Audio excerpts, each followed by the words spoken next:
Welcome to Whiskey and Wonder. All right, guys. Hi, guys. It's been a minute. It has. It's been exactly 2 weeks. Yeah. And I will take credit for that. Yay. For anybody that doesn't know, a combination of things happened last week. I was on call, and so Megan and I actually got together on Friday to record the episode, or at least to attempt to record an episode. That way, if we got interrupted, we could do it over on Sunday or do the back half on Sunday and splice it together. As Murphy's Law would have it, before we even got started recording on Friday, I got called. Yep. Hey, we need you in right now. So. Yeah, exactly. Naturally, Friday, 5 o'clock raining, something was bound to happen. So we didn't get to record anything on Friday. Then Murphy, that bastard, kicked you in the balls. Kicked me in the balls, took a dump on me and spat in my eye all at the same time. And I woke up on Saturday with pain in my right side, and come to find out, had appendicitis. And so I had to have surgery late Saturday afternoon, early evening, to have my appendix removed. And so I have been, by the time Sunday rolled around, I was off call because I was loopy as hell. Yeah. And I don't really remember Saturday evening or Sunday.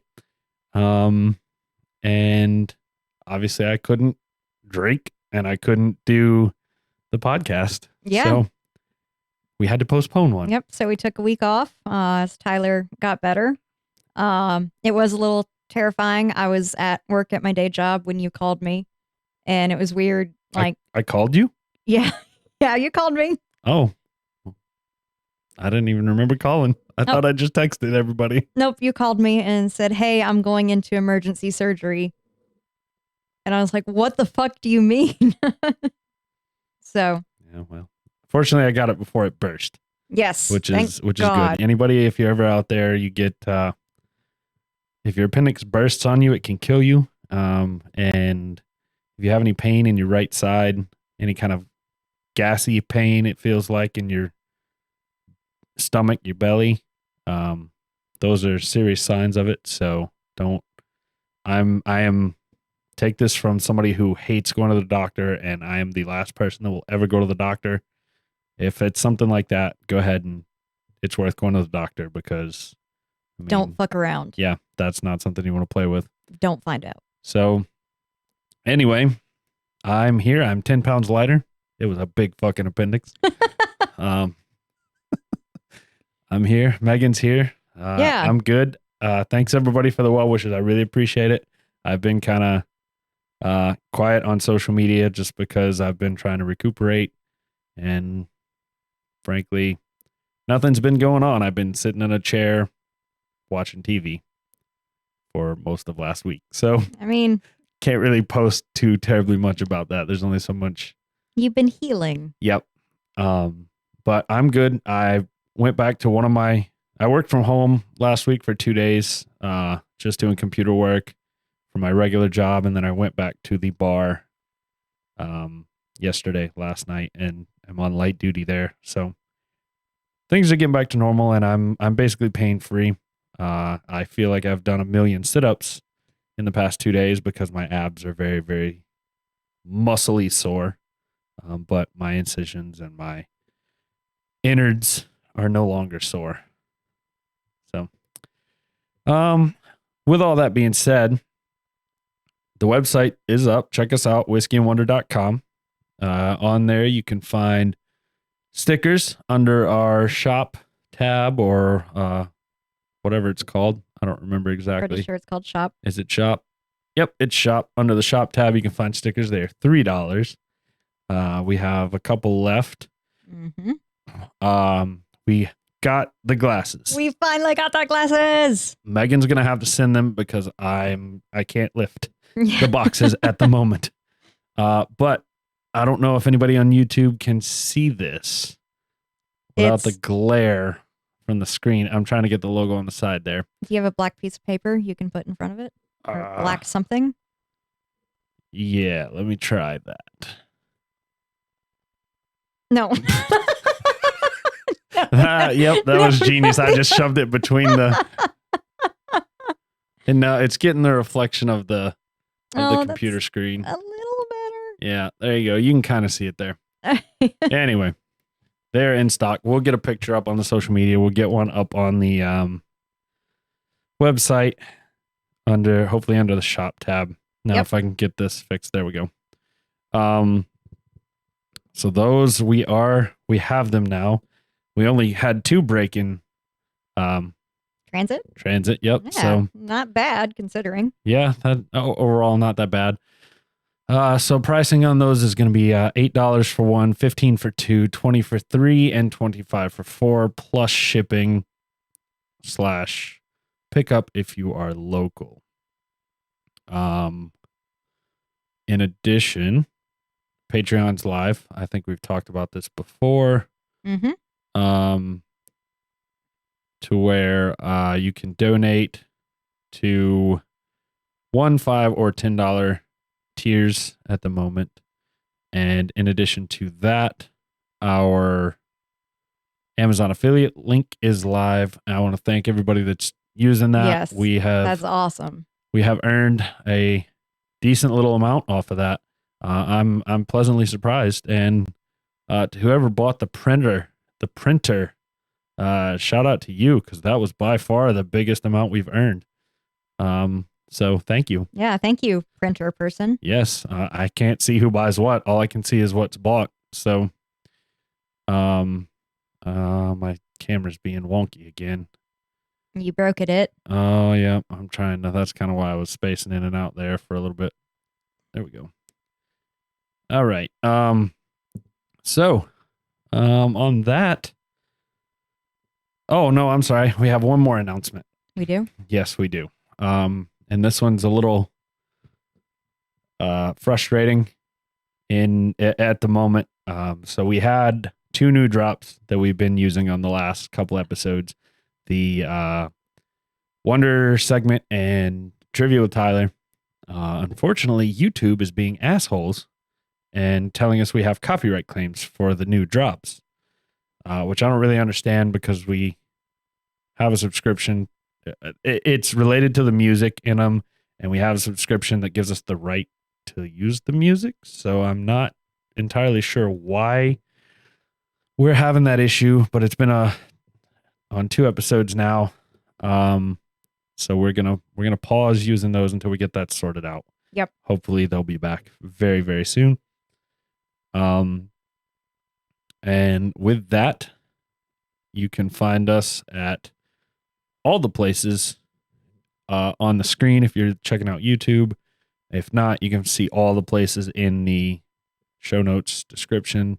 The main ones are whiskyandwonder.com, YouTube, Whisky and Wonder, and Instagram is at Whisky Podcast.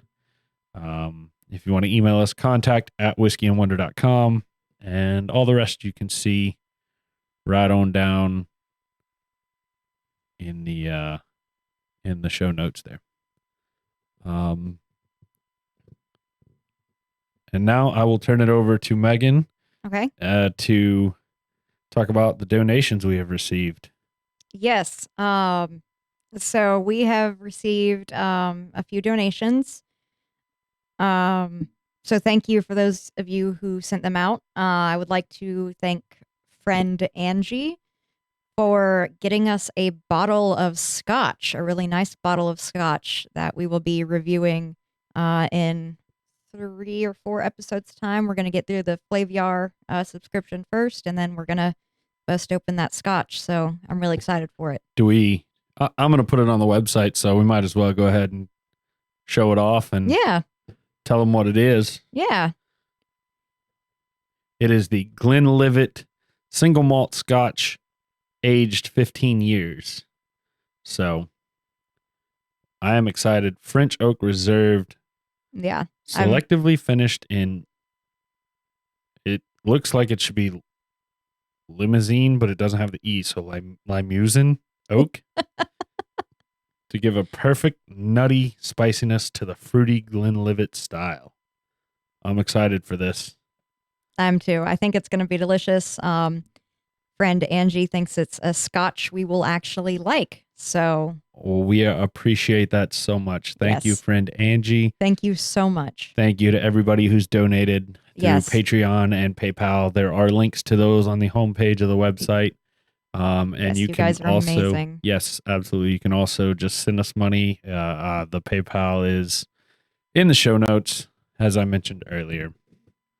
All right. Well, I think that about covers everything. So, All right.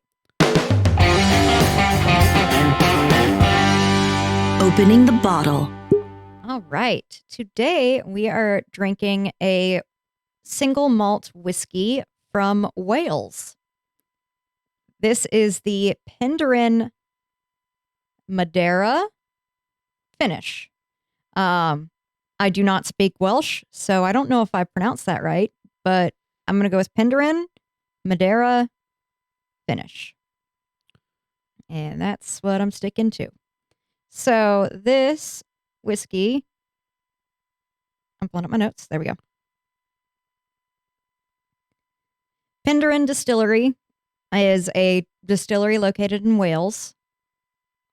Distilling in Wales was a lost art, but in the late 1990s, in a pub in a small post-industrial Welsh Valley town, a group of friends drank and chatted about establishing the first whiskey distillery in Wales in over a century.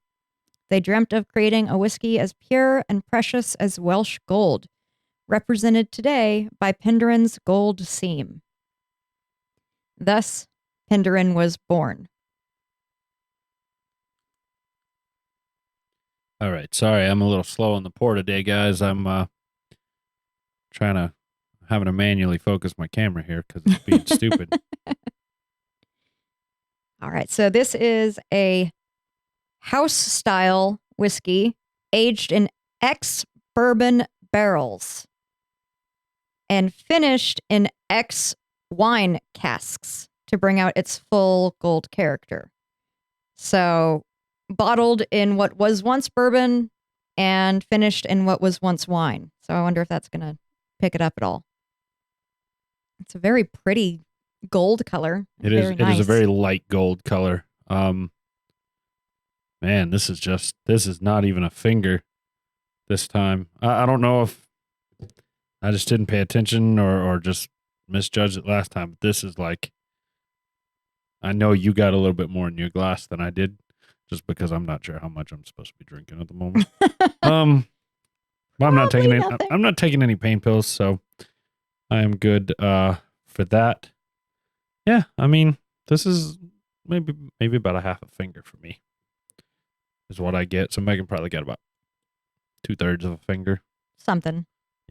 So I'm interested. Last time we had a Flaviar come out of this, we had an oily smell out of the vial. Oh, that's right. I don't get any kind of oily smell. So maybe it was just that. I believe my memory serves, that was ashtray water. So Oh, we're sorry, Wolfburn. Megan, sorry. Tyler's not. No, not at all. I stand by what I said. Oh, I just got a text from friend Shelby about the podcast. I'll save that for mailbag. Okay. All right. So I see you're over there swirling. Yep. Obviously, I've not been.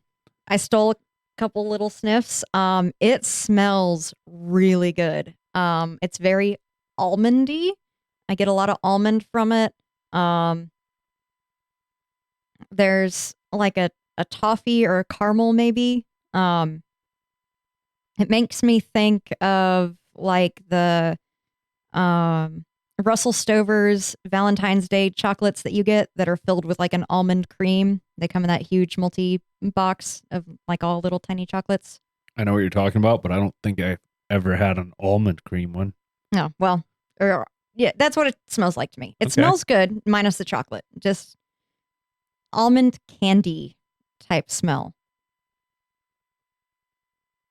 I'm out of practice. It smells good, but I'm struggling to pinpoint what I'm smelling here.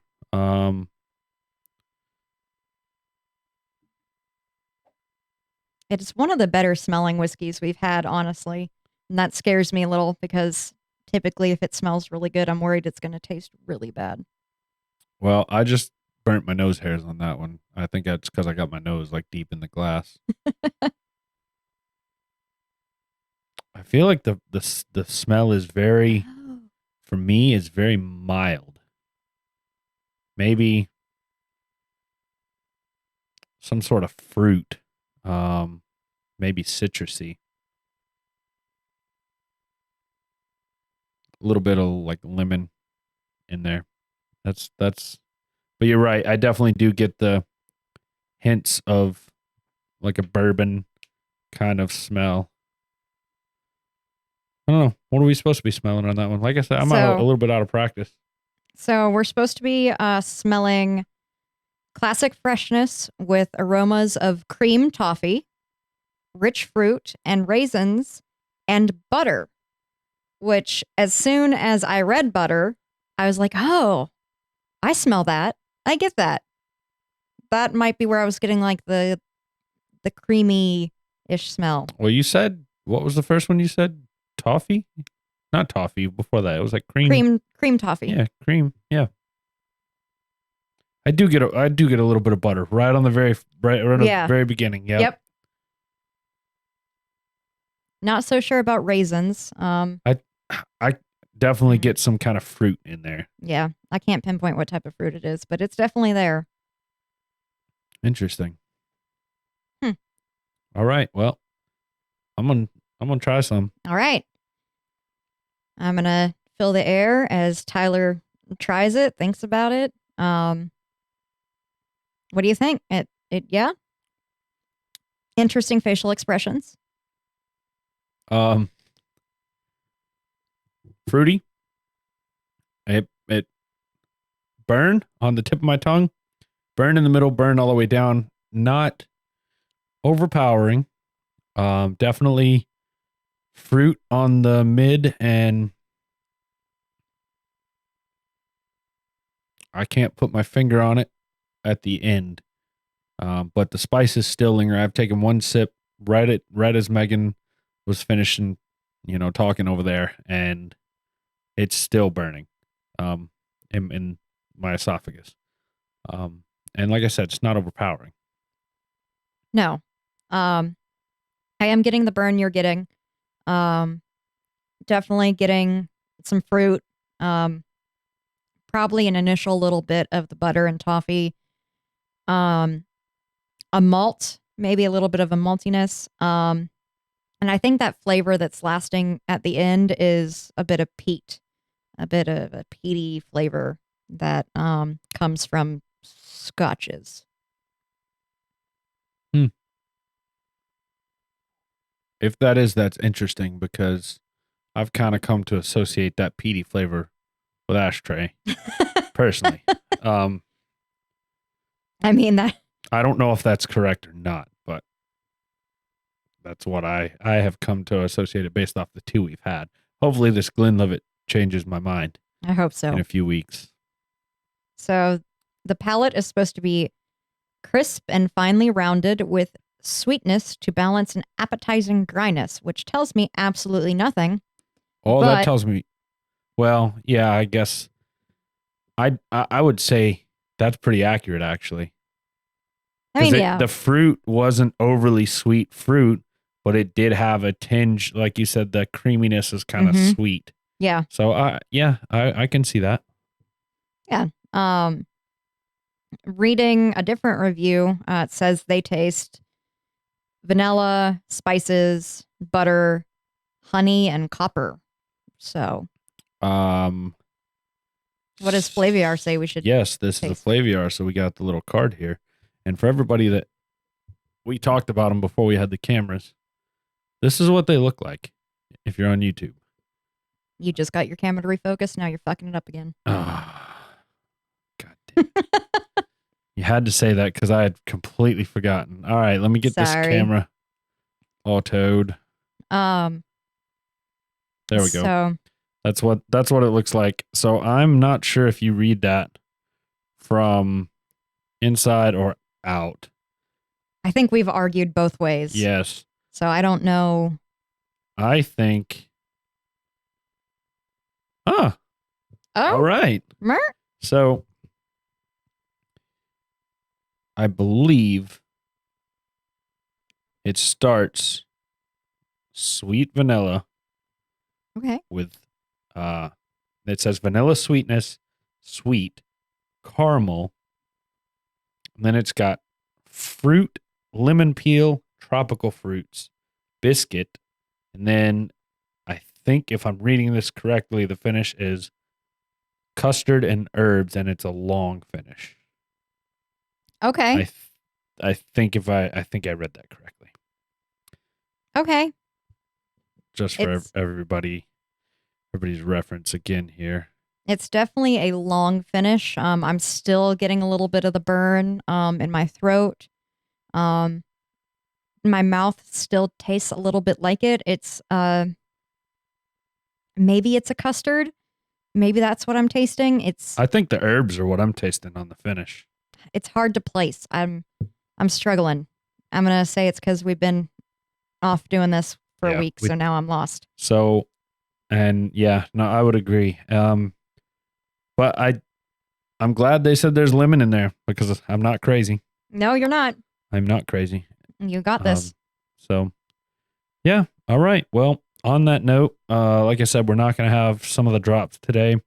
So it's time for the Wonder segment. Yay! And while this is going on, I just want to it's not like we got a ton out of this. So I could throw that back and it'd be one shot basically. Yeah, don't do that. So I'm going to try my hardest to sip on this, but I don't have very much to sip.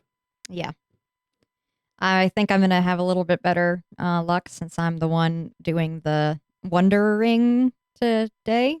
Presenting the wondering. Something. We're doing something today. Yep. Something. It has now been officially 2 weeks since I did this research. So hopefully I remember what I meant when I wrote stuff down.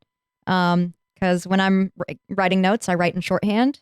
I don't actually write out like the sentences and what they're supposed to be. So Fun. We're going to see how this goes. Have you ever heard of Audie Leon Murphy? No. He is World War II's most decorated soldier. He's too Hollywood for Hollywood, and he's known as the real-life Captain America. Couldn't decide on a title to use. He is a man of legend. If he had been born like 200 years ago, I think he would be considered a myth. Like, he is wild, the stuff he did, and we have proof and recordings of all of it. So strap in. You guys are about to go on a wild, wild fucking ride. I don't have a seatbelt sound effect, so. That's close enough. Audie Leon Murphy was born June 20th, 1925. He and his sister falsified his birth date to 1924 so that he could enroll in the military sooner, which is why if you're looking him up, some sources will say 1924. It has been confirmed that he was actually born in 1925 in Kingston, Texas. He was the seventh of 12 children born to Emmett Barry Murphy and Josie Bell Murphy, sharecroppers in Texas. His father was a fuckwad, constantly in and out of their lives before he officially deserted the family in 1940. So, a real good dad. Yay, fuck. Hee-haw, hee-haw. Exactly. He is an ass. To help his mother take care of his 11 siblings, he dropped out of school in the 5th grade and got a job at picking cotton for $1 a day. $1 a day equates to $19 a day in 2021 US dollars. $19 a day to pick cotton for hours. Yikes. Yeah, I mean, yeah, that's not. My grandma had to pick cotton when she was little for free. It wasn't fun, I'm sure. No, definitely not. Yeah, that sucks. He also began to hunt small game to help feed his family. And because of his hunting skills, he ended up becoming very skilled shot with a rifle. He would hunt squirrels, rabbits, little things that they could turn into stew and survive off of. Make do with what you got. Yeah. His mother fell really ill in 1941. And she passed away when Audie was 16 from pneumonia. He was 16 years old, and he watched his siblings get handed off to orphanages and relatives and just passed all over the place. After the attack on Pearl Harbor in December 1941, he went to enlist in the military, an honor to his mother's life. He wanted to do something bigger than himself. Now, remember how I said Audie's real-life Captain America? You're not a movie person, so do you know anything about Captain America? Yeah, he's got a shield. Very helpful. All right. Captain America was the scrawny, tiny little sickly boy who wanted to enroll in the military, and no one would take him. They kept turning him away. And eventually he was accepted into an experimental super soldier program where they basically magicked his body into He-Man status. Okay. Sign me up. Yeah. I wish there was a magic button to do that. CRISPR. Audie was 5'5" tall, and he weighed only 110 pounds. He first went to the Marines, who laughed him out of the office. He was not only underage at 16, but he was also far too small to enlist. Next, he tried the paratroopers and the Air Force and got the same treatment. A big fat hell no. His older sister decided to help him falsify a birth certificate so that he appeared 1 year older before he went and tried again, this time with the Army. This is why some sources list his birthday as 1924. 10 days after his 17th birthday, he went to the Army to try to enlist. Again. With that fake 1924 certificate, he appeared to have just turned 18. And the great U.S. military is always in need of cannon fodder. So they saw this underweight, baby-faced Texan, and they were like, we'll take you. Join up. Send him to boot camp. Yep. He was sent off to Camp Walters. Basic training. They wanted Audie to be a cook. Like, he was not, they didn't think he would survive on the battlefield. Like, he needed to do something else for his country. And Audie Murphy refused. He wanted to fight for his country. He wanted to make his family proud. He wanted to do his duty to America. So the military just kind of shrugged and was like, all right, well, I guess good luck. And shipped him out. In February of 1943, he was sent to North Africa for extensive infantry training. Now, during this infantry training and during his basic training, he earned his first couple badges. So he earned a marksman badge and an expert badge, one with a rifle component bar and the latter with a bayonet component bar. The bars are attached to the badge to show what weapon was used to earn said medal. I had to look that up because I had no fucking idea what a component bar was. Like, what in the hell is that? So And basically, Badge said he was a expert with a bayonet and a marksman with a rifle. Pretty good stats, I guess. He was assigned to the 15th Regiment, 3rd Infantry Division. And in July, his division moved to invade Sicily. He proved himself to be a skilled, brilliant soldier and quickly was promoted to the rank of corporal.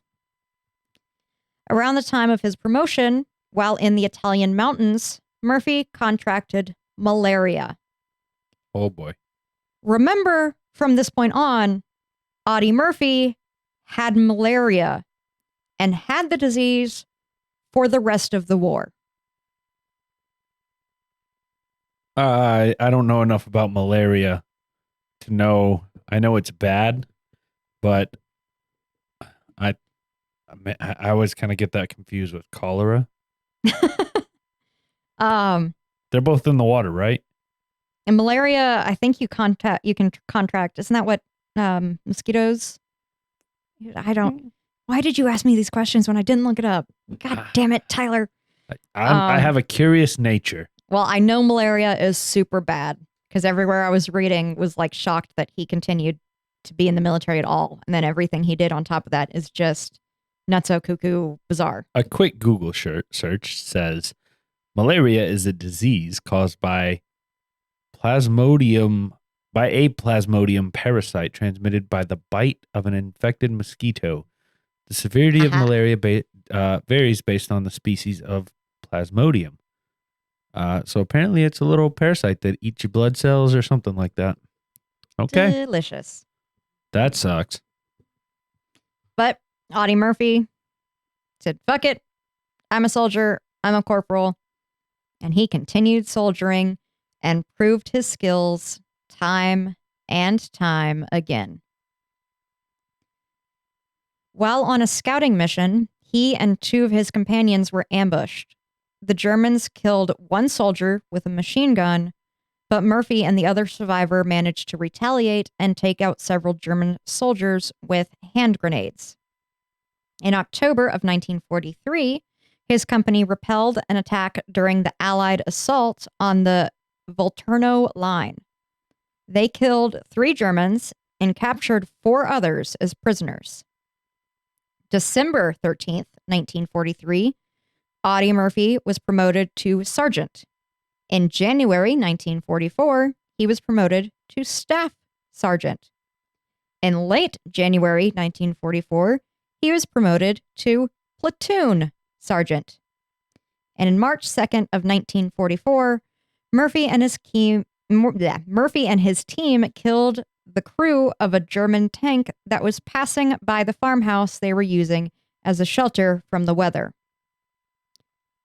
Audie Murphy alone crawled to the tank and destroyed it using rifle grenades. This earned him his first Bronze Star, and it would not be his last. Damn, this sounds like it came straight out of Saving Private Ryan. Right? Allies liberated Rome June 4th, and Audie and his platoon stayed there throughout July. In August of 1944, the 3rd Infantry Division headed into southern France as part of Operation Dragoon. August 15th, 1944, Audie Murphy goes full on berserker mode. So in D&D, you played a barbarian when we played together. And yeah, it is like he was a barbarian and he raged and he rolled all nat 20s the entire time. Like it doesn't even sound real what he's done. I think, side note here, I think every time I raged in D&D, I rolled a nat 1 every fucking time. I just choked a little. Everybody heard and saw. That's okay. At least it didn't actually shoot out of my nose. That's true. So Murphy's platoon was maneuvering through a vineyard, and they were attacked by German soldiers. he was able to get the enemy's machine gun. He detached it from wherever it had been on their convoy. So this was a mounted machine gun that was like on a tank or whatever. And he like was able to rip that fucker off and like blah, blah, blah, blah. Nope, you're going to save that and use that later. Yes, I Motherfucker. As soon as I said it, I was like, oh no, I take it back. I take it back. That's almost as good as Donald Trump's gunshot. Bink. Like, Jesus Christ. Don't you ever compare me to that man again. Oh, Lord. So he stole the enemy's machine gun and returned fire on the Germans. He killed 2 and wounded 1. The battle turned in their favor, and the Germans appeared to surrender. 2 German soldiers exited a house 100 yards away and indicated that they were surrendering. Murphy's best friend, Laddie Tipton, approached them to take them captive, and the surrendering soldiers shot and killed Laddie as soon as he got near. Audie saw red. In a grief-fueled rage, he advanced alone onto the house while actively being shot at. Despite being vastly outnumbered and outgunned, Murphy entered the house. He killed 6 Nazi soldiers, wounded 2, and took 11 prisoner. Alone with malaria. By my math, that's 19. 6, 7, 8. Yep, that's 19. I had to count. If you're keeping score at home. This earned him his Distinguished Service Cross. He earned his first Purple Heart on September 15th. October 2nd, he earned his first Silver Star after commandeering a German machine gun position. So, again, I hate to interrupt, and I'm going to ask a question you don't know the answer to. What is the difference between a silver star and a bronze star? One's bronze and one's silver. Yay! I don't know. TBD. Yep, Google it. 3 days later, on October 5th, Murphy crawled, again alone, towards the enemy. He used a radio to communicate with his men while being directly fired upon. His team took the final victory and killed 15 Germans and wounded 35. For this battle, he earned a bronze oak leaf cluster for his Silver Star. On October 26th, his platoon was attacked by snipers. Murphy captured 2 before being hit in the hip with a gun, with a bullet. Like, he wasn't just smacked, he was shot in the hip. Got it. I think I had it from he was hit in the hip. I don't know if anybody else did, but my notes are kind of weird, okay? I gotcha. Go ahead. Nope. What? Yeah. I was just going to say the difference between bronze medal. So a Bronze Star Medal is a United States Armed Forces decoration awarded to members of the United States Armed Forces for either heroic achievement, heroic service, Maritime? meritorious achievement, or meritorious service in a combat zone. Now, the Silver Star is the 3rd highest military combat decoration that can be awarded to a member of the U.S. Armed Forces. It's awarded for gallantry in action while engaged in action against an enemy of the United States, while engaged in military operations involving conflict with an opposing foreign force, or while serving with friendly foreign forces engaging in an armed conflict against an opposing armed force in which the United States is not a belligerent party. Actions that merit the Silver Star must be of such a high degree that they are above those required for all other U.S. combat decorations, but do not merit award of that meet the Medal of Honor or a Service Cross, Distinguished Service Cross, the Navy Cross, or the Air Force Cross. So, I'm not quite sure what the difference is. Anybody that's in the military can probably explain that a little better. Shoot us an email. Yeah, different. From what I gather, it's just different tiers of badass. Yeah. So you said the Silver Star is below the Distinguished Service Cross, right? I believe so. Hold on. Let me go back to that one. It is Medal of Honor, Distinguished Service, Navy Cross. So it's Medal of Honor. That's the then highest. You've got Distinguished Service Cross / Navy Cross / Air Force Cross. Yep. And then you've got Silver Star. Okay. So that. So he's racked up 2 of those. Yeah. And a Bronze Star. And the time he saw red, he earned a Distinguished Service Cross when he killed 6 Nazis, wounded 2, and took 11 prisoner. So he earned that too. Impressive, sir. Yes.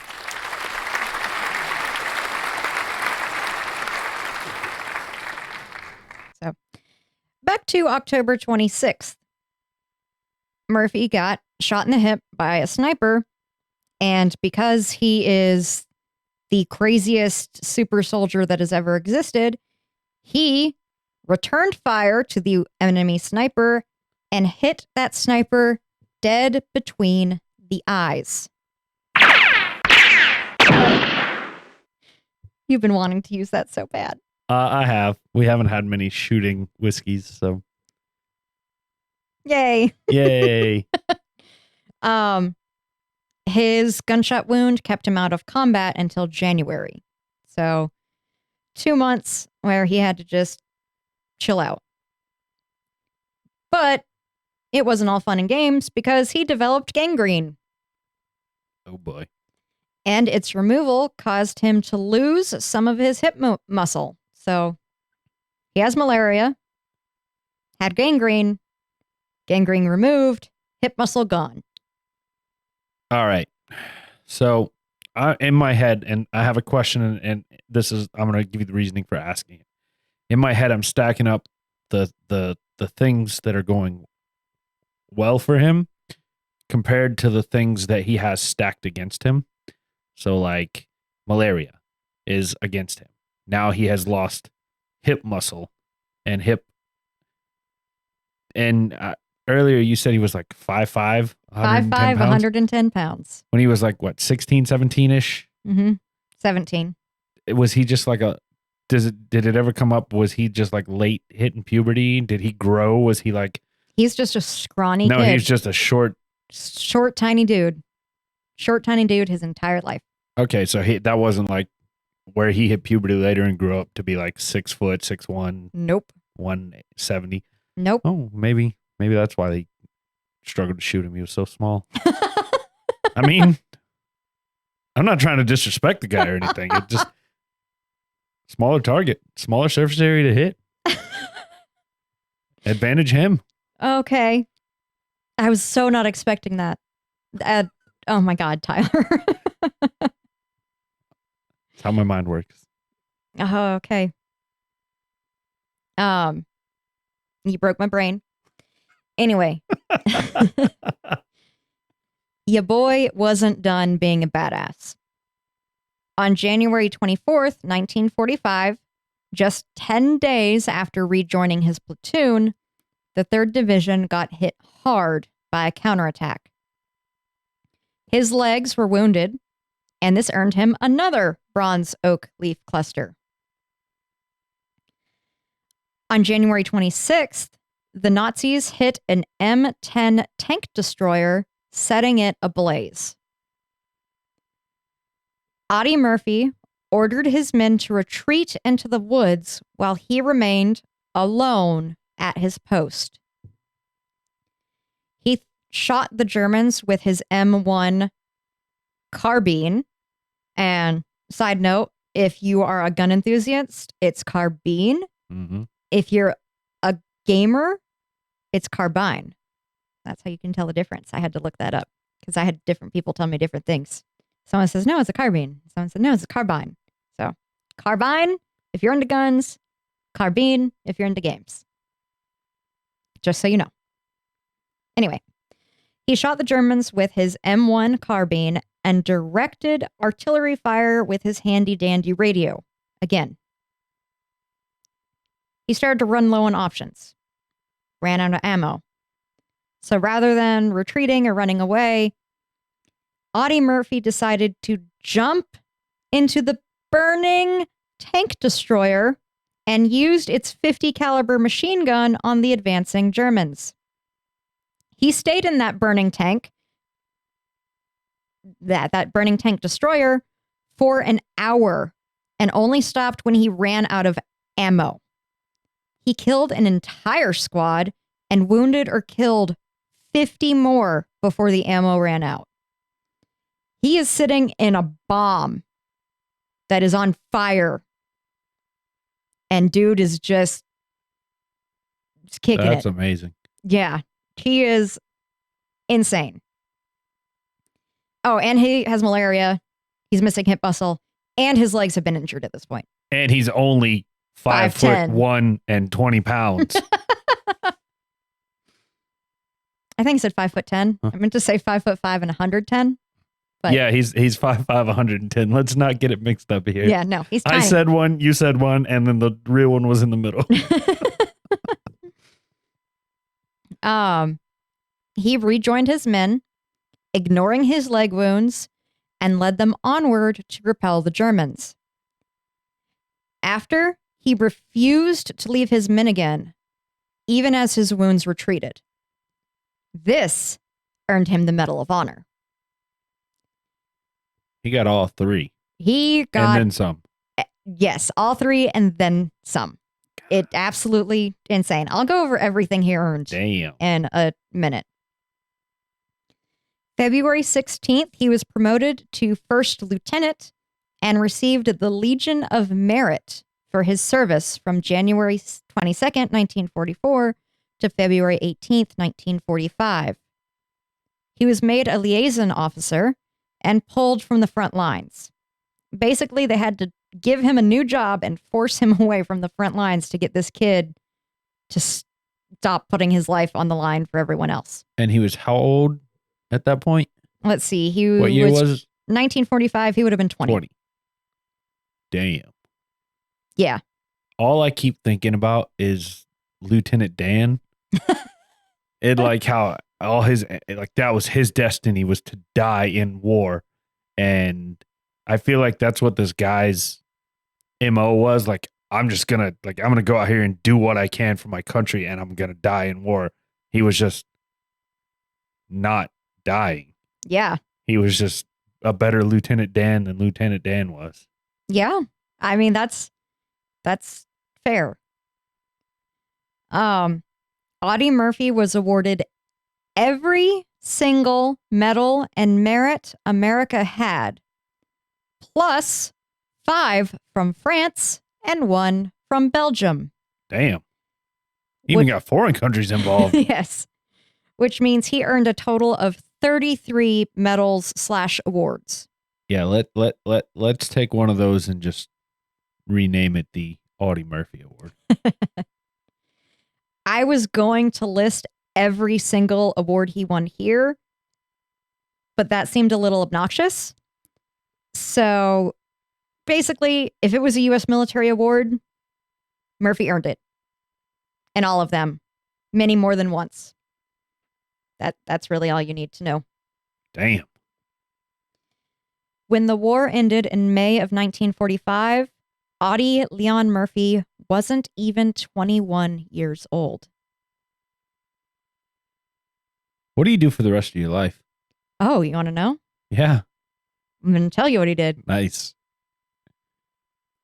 He returned stateside as a hero and was featured on the cover of Life magazine in the July 16th, 1945 issue. Actor and producer saw this article and photo and encouraged Murphy to come to Hollywood. And because I did this 2 weeks ago and I thought I would know, I didn't write down what actor producer told him to come to Hollywood.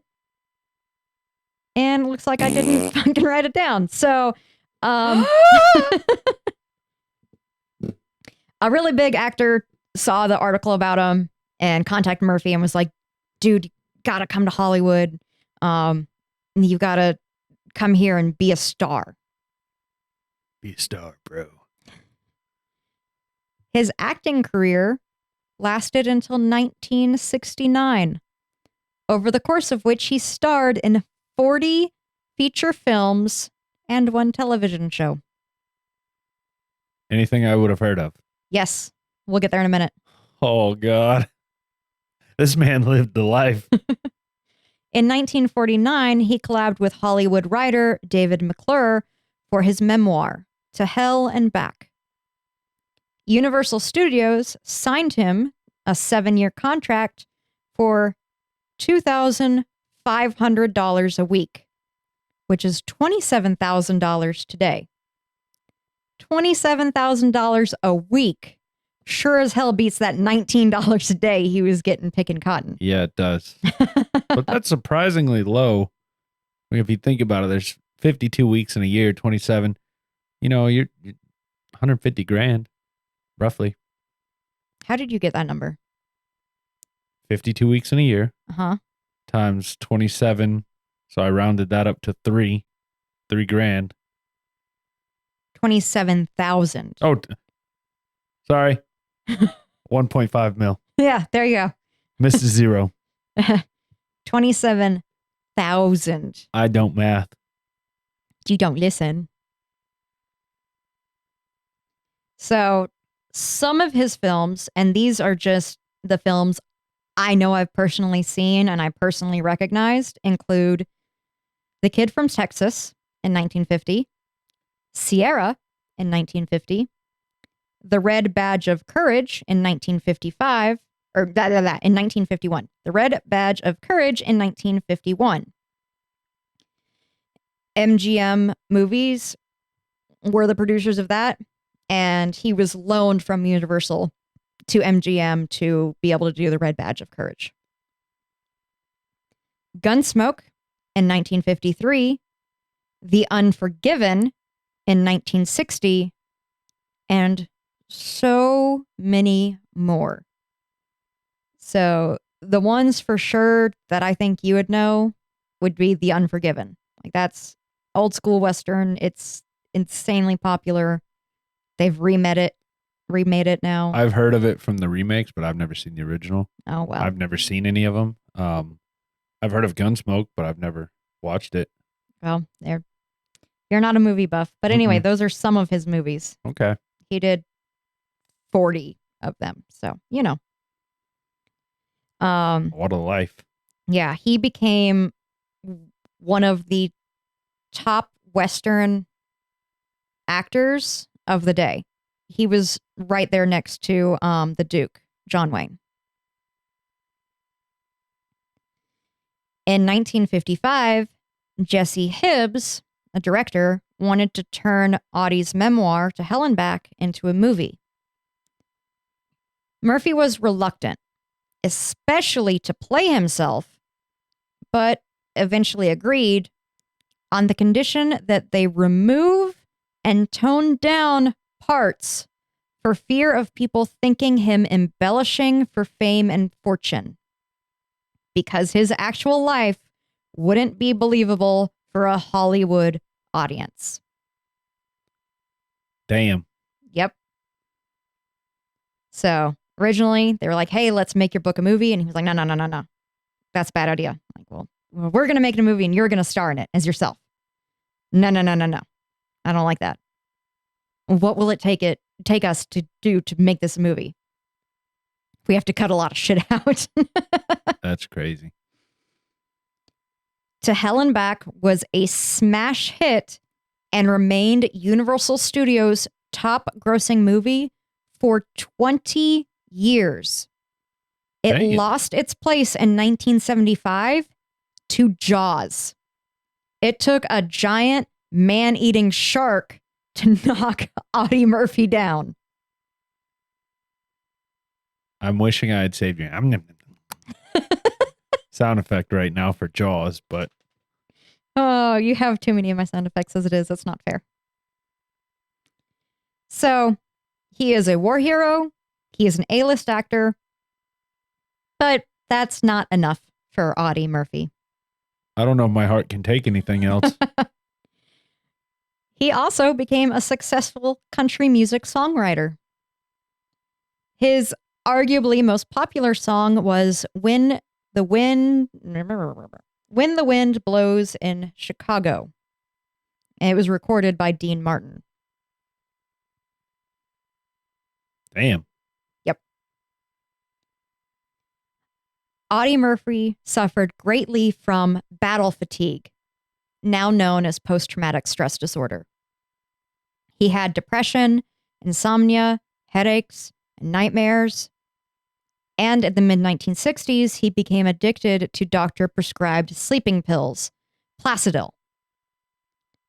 He recognized he had a problem and chose to battle it himself. Rather than go to rehab, he locked himself in a motel room for a week and quit the pills cold turkey. He dealt with the withdrawal symptoms and didn't leave the motel until he was sure that the pills no longer had a hold of him. What might be most impressive of Audie Murphy is his advocacy about mental health, for mental health. Murphy broke the taboo about discussing war-related mental problems. In an effort to help Korean and Vietnam vets, he spoke publicly and candidly about his own struggle with PTSD. He called for the government to study the mental and emotional impact of war and to make sure veterans had health care to help address PTSD and other mental illnesses. On Memorial Weekend, May 28th, in 1971, Audie Murphy was on a business trip to Roanoke, Virginia. The private plane was flying in fog and rain and tragically crashed into the side of a mountain. There were no survivors. Oof. He was 45 years old. Audie Leon Murphy's body was found on May 31st, 1971. Memorial Day. Damn. And that is the story of the real-life Captain America, Audie Leon Murphy. Sounds like freaking Wolverine.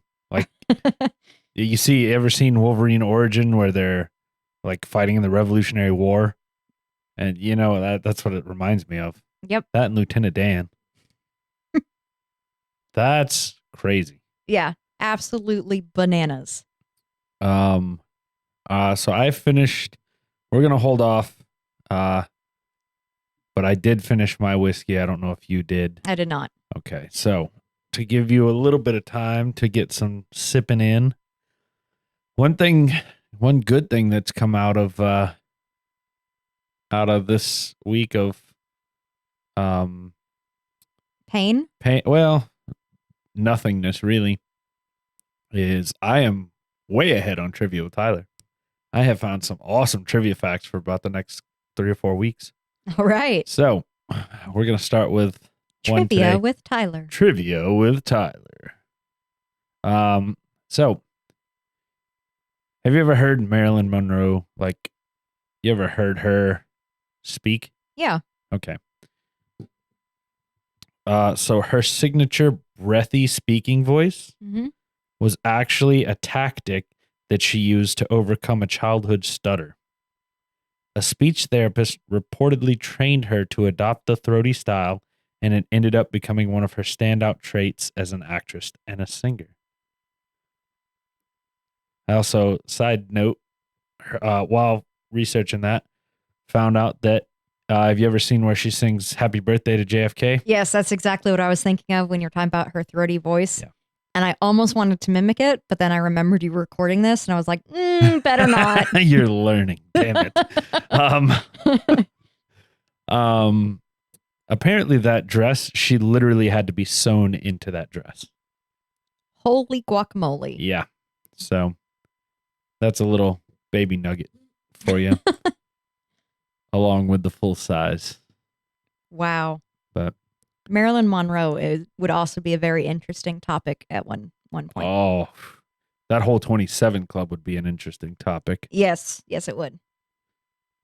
All right. Mail time.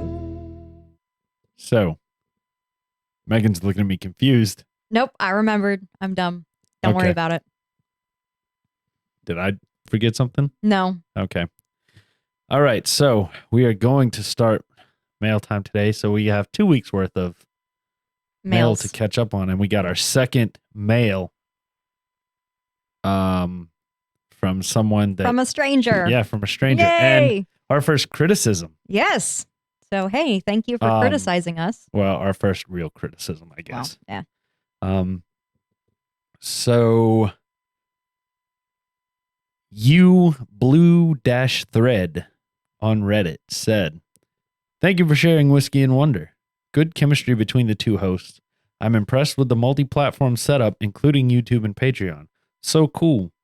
I listened in to about 12 minutes until the dog disturbed the host's concentration and also this listener's concentration. My advice is to go back in and edit anything out. Or I'm sorry, my advice is to go back in. There's a misspelling. And edit out everything you know ought to be edited out. But most importantly, keep doing what you're doing. 23 episodes is a lot of episodes. Congrats on that." So, thank you. Blue-thread. We appreciate the feedback and the listen. So, as for the dogs, we have gotten responses both ways on those. Yes. Typically, we try to have one dog in here so that they're not playing and fighting and arguing. Yes. It just slipped our mind Yep. that week. So, Yep. We just happened to have them both in here and they acted like fools. Yep. And we And- remembered why we separate them. yeah. And as for editing it out, I just don't have time to edit Yeah. that much. I could probably cut big things out like that, but the dogs are kind of part of the show. Yeah. And we've actually gotten complaints about people are like, I can't hear the dogs playing in the background. It's not the same anymore as they we got were. better mics. Yeah. Yeah. As it was when we first started and kept both dogs in the room. So that's just one we're going to have to play by ear and see over time what people like. So let us know. Should we keep both dogs in here? Should we keep one? Should we put them both in the other room so they can play together and destroy my house? I'm not responsible for anything destroyed. I feel like that's going to be the overwhelming option that people choose. Probably. So again, thank you, blue-thread. We appreciate you listening and giving us some feedback. And the next couple, I'm going to read the first one.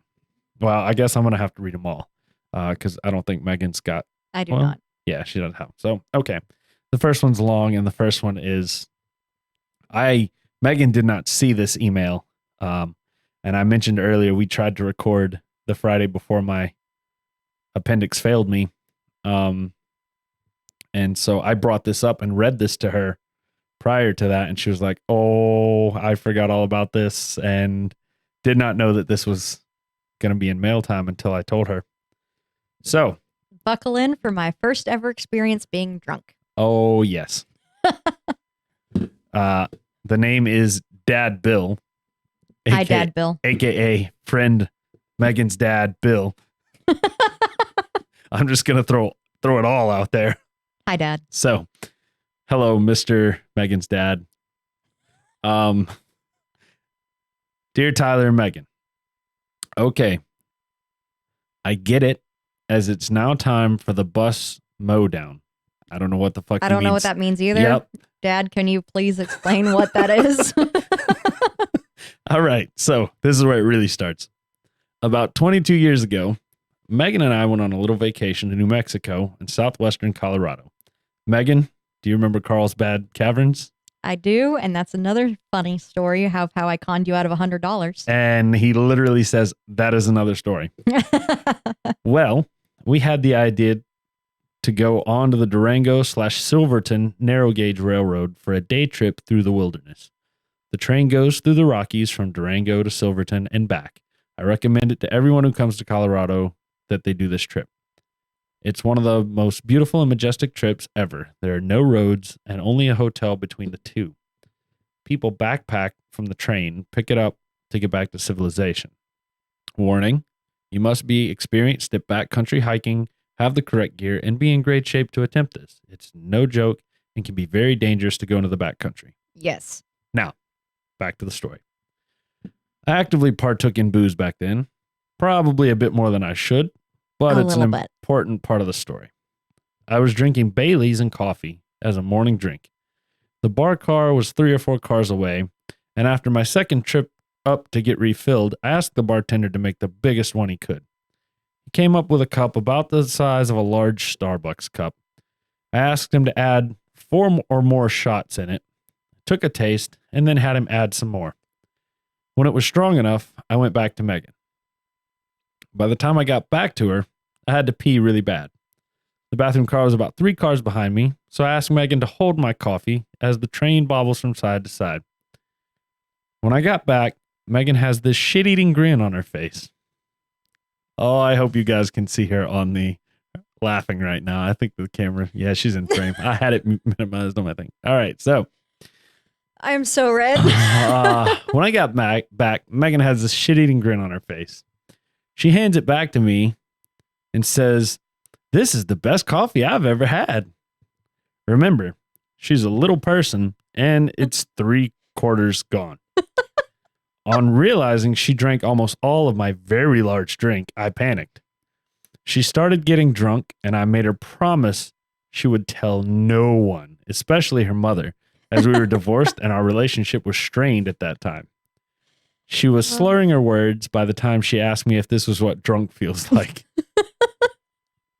To be honest, we were having a great time with her experiencing her first full-on buzz, talking, laughing, sightseeing, and then she said she had to pee. Not thinking, I said, "Okay, the bathroom's that way to the other car." She stood up, started weaving, and was still having trouble with her speech. I told her she had to stand straight up, not weave, and walk in a straight line. As my little girl walked, she held onto every seat back, both coming and going. I was so worried someone was going to figure out what she was. I was so worried that someone would figure out that she was just not right. I had visions of me going to jail, her being taken by child services, and the hell I would pay. By the time we got to Silverton, she had sobered up, and we had a great time there. On the trip back to Durango, she slept the whole way. So now I feel a lot better since this is off my chest, and I hope the statute of limitations has expired. Love, Papa Cross. Oh, man. I just want to say that story made my day when it came through the email and I read it. It made my day a second time when I read it to Megan on Friday when we tried to record it and she hadn't seen it and didn't know it was going to be. Obviously, I'm going to read that. And thirdly, just now reading it live. It has made my day 3 separate days. Please send more embarrassing Megan stories. I mean, that Bailey's is a good first drink to get drunk on. Not bad. I've never had Bailey's. You don't like coffee. Mm-mm. You're lame. So after Megan's dad comes friend Shelby. So Shelby sends a message saying, "Yo, yo, yo, dork. Looking for a Canadian whiskey, I heard. Give my family's go-to a chance. Crown Royal. On the rocks is preferred, or a hot toddy." I don't know what that is. I can look it up. Assuming it's a mixed drink. I think it's some kind of mixed drink, yeah. I vaguely remember my grandma telling me her family moved to California due to the Dust Bowl. Anywho, I thought that was interesting. I heart you guys. Love, Shelbs. It says kissy sounds, but I felt the need to try to mimic that last noise I made in the last episode. And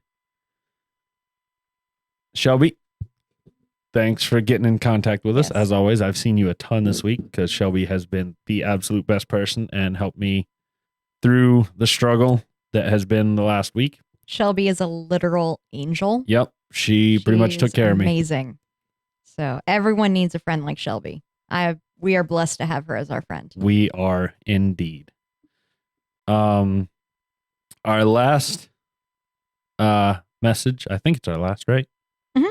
Yeah. Okay. Our last message comes from Megan's mom. You can see a pattern here. Unfortunately, this one's not quite as funny, but it is really interesting to me. So, hello, Megan and Tyler. Megan, I sent you a book about the High Plains a while ago that has Granddad and Uncle Chick. Mhm. Granddad and Uncle Chick in it. I loaned Aunt Fro. Yep. I thought it was Flo for a minute. No, Aunt Fro.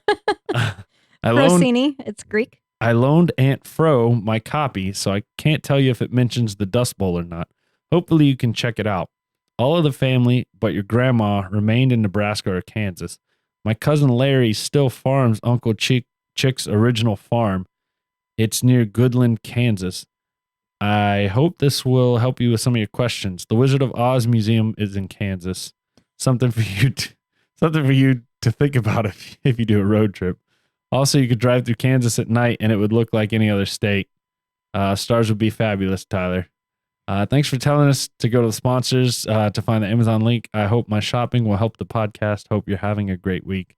Look forward to the next episode. Sincerely, Mama Leona.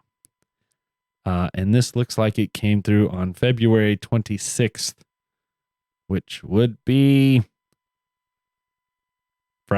last Friday, the day before my appendix failed me. So my week sucked. Actually, I got 3 days off work, so what am I complaining about? Yeah, thank you for that email. That's awesome. I really find it interesting hearing about your family, because that's 2 people now that have come forward who are from out west and said, yeah, my family relocated because of the Dust Bowl. Mm-hmm. So that's fascinating. My family's just been around here for generations. That's right. Yeah, exciting. And on that note, I think that's pretty much it for mail time today. So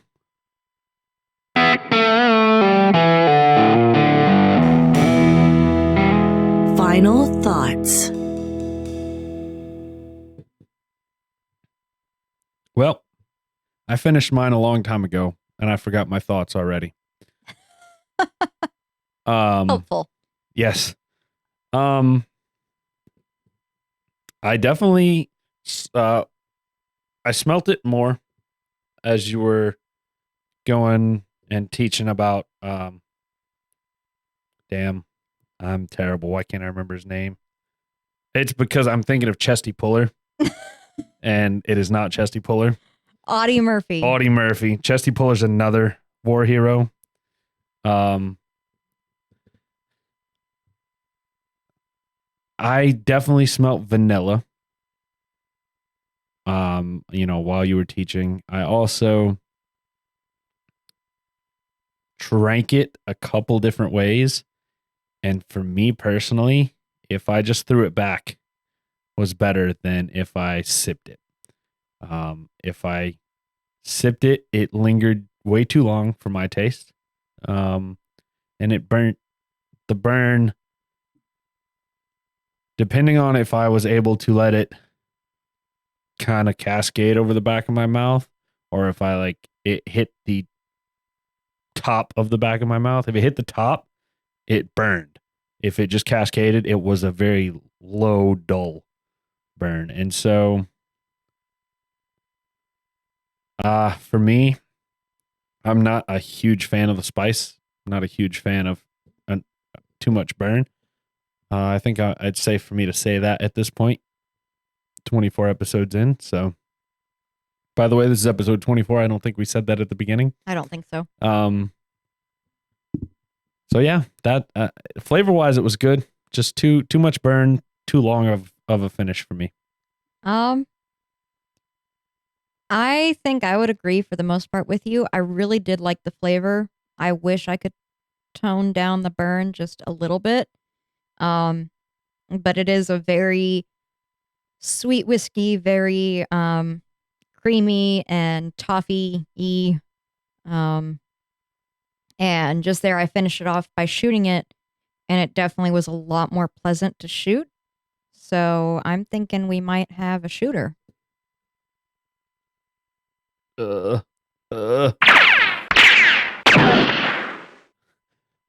Just a little behind the scenes here. I have so many sound effects now that I have 16 pads, and each one is assigned a sound effect. But I have like 8 banks. So 16 times 8 different sounds. I just have to change banks. So that one sound effect, since we don't use it very much, is in a different bank. So I had to figure out how to swap banks without reaching over for my mouse. So definitely a shooter. Yep. The flavor's good. The burn's just overpowering if you sip it for Yeah. me, and apparently you as well. Yeah, I like shooting it. I could shoot it a lot, I think. It's not bad. So where are you going with the number on this one? Or do you want me to go first? You go first this time. Okay. I'm going to put it at a solid 5, right down the middle. Okay. All right. I was leaning towards a 6. Okay. So slightly above the middle. So yeah, I'll say 6. 6, 5. It's all the same. It's all the middle of the road. Yep. Like I said, flavor was good. Burn.